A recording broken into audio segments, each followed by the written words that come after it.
Shabbat Shalom, bienvenidos a una entrega más de Hablemos de Torah. Ha llegado el turno de Parashat Metzorah y estamos previos a un Shabbat muy importante, el Shabbat Hagadol.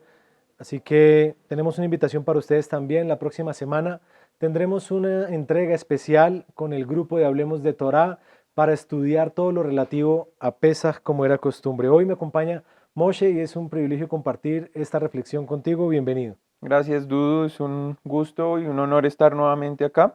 Como lo indicabas, estamos en la séptima aliyá de Parashat Metzorah, que está en Levítico 15, versículos 29 al 33. Pues es una aliyá muy interesante porque viene contando acerca de los periodos de nidá, que son los periodos de apartamiento cuando la mujer llega a su menstruación. Digamos que es bonito aclarar el concepto que tal vez se ha generado todo un tabú también alrededor de la traducción, y es que primero no se habla nunca de inmundicia, en el texto bíblico siempre se va a hablar es de una impureza de tipo ritual, y segundo, cuando se habla del tiempo de menstruación, no se habla de menstruación, la palabra hebrea que se utiliza es nidá, que significa apartamiento, Ujú. aislamiento, es el momento en donde hay como un cuidado especial sobre la mujer mientras está en este momento de su ciclo mensual. Claro que sí. La parasha inicia diciendo que después de que se ha pasado ese tiempo de nidad, ese tiempo de apartamiento, la mujer debe ir y presentarse en el templo ofreciendo dos tipos de sacrificios. Habla de que debe ir y presentar unas tórtolas, en este caso dos, o dos pichones, y debe traerlos al sacerdote a la entrada de la tienda, pero después dice que debe presentar entonces uno por ofrenda de pecado y otro como una olá. Entonces uno puede preguntarse, bueno, pero ¿por qué la mujer debe presentar después de su periodo de nidá una ofrenda por el pecado y una por sacrificio de olá? Y pues lo más interesante es que debido a que es un proceso natural, ella estuvo en contacto con la muerte, ya que ese óvulo que no fue fecundado, pues fue desechado de su cuerpo, es una célula muerta que hace que ella No, se no se, contamine no se ritualmente. concebió. Esto es importantísimo para que lo tengamos en cuenta alrededor del texto bíblico.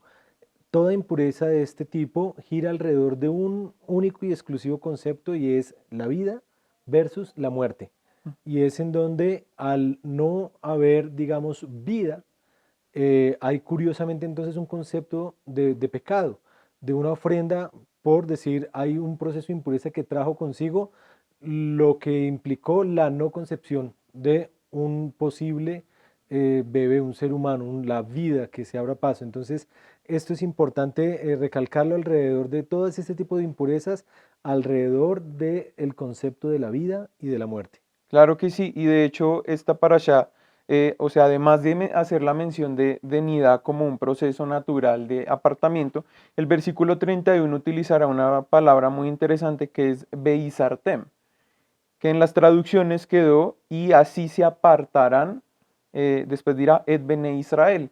Y esta palabra es muy interesante porque la raíz es nazar, que es la misma raíz de nazir, que es la persona que voluntariamente se aparta. Hace un voto de nazareato, de Exactamente, nazir. entonces acá dice que este proceso es un proceso reflexivo también porque la forma es hitpael y es un proceso en donde nosotros nos apartamos a nosotros mismos para poder ser purificados en ese proceso y después sí entonces poder presentarnos nuevamente delante de Hashem para poder nuevamente así servir dentro de un contexto comunitario.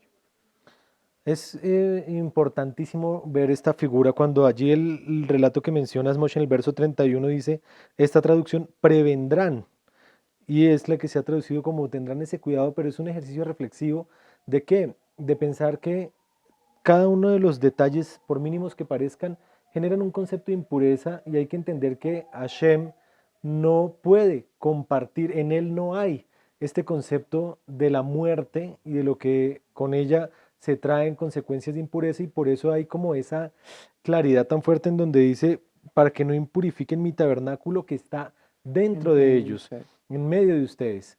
Sí, y de hecho es muy curioso porque el texto inicia diciendo al octavo día, es decir, hay un periodo de un ciclo. Pero hay una historia muy interesante en la Brija Hasha en donde vemos que ese ciclo se vio trastornado, en donde una mujer estuvo en ese periodo de nidad durante 12 años. Y el texto nos dirá que entonces ella se acerca al Mashiach, toca el borde de su manto, poder sale del Mashiach, ella es sana, y el Mashiach le dice las siguientes palabras. Este relato está en Lucas 8, y él le dice así a ella, le dice en el versículo 48 de este capítulo 8, le dice, hija, tu fe te ha sanado, vete en paz. Y esta palabra shalom, vete en paz, es interesante también porque tiene una raíz en la palabra shalem, que es completo, y en muchas acepciones también significa ser sano.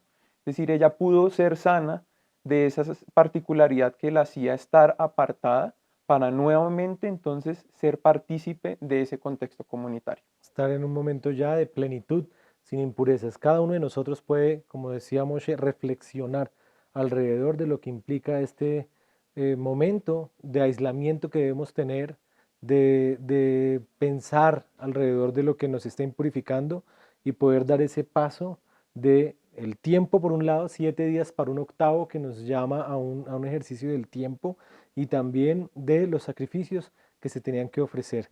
Que podamos acercarnos como esta mujer a aferrarnos al Mesías que nos purifica y asimismo podernos preparar para este hermoso encuentro que tenemos ahora en este tiempo festivo de Pesaj, que nadie podía participar estando de una manera Impurificado. impura. Entonces, que tengamos un Pesaj kasher, besamea. Besamea. Que así sea, Shabbat Shalom comunidad, y que tengamos un excelente Pesaj.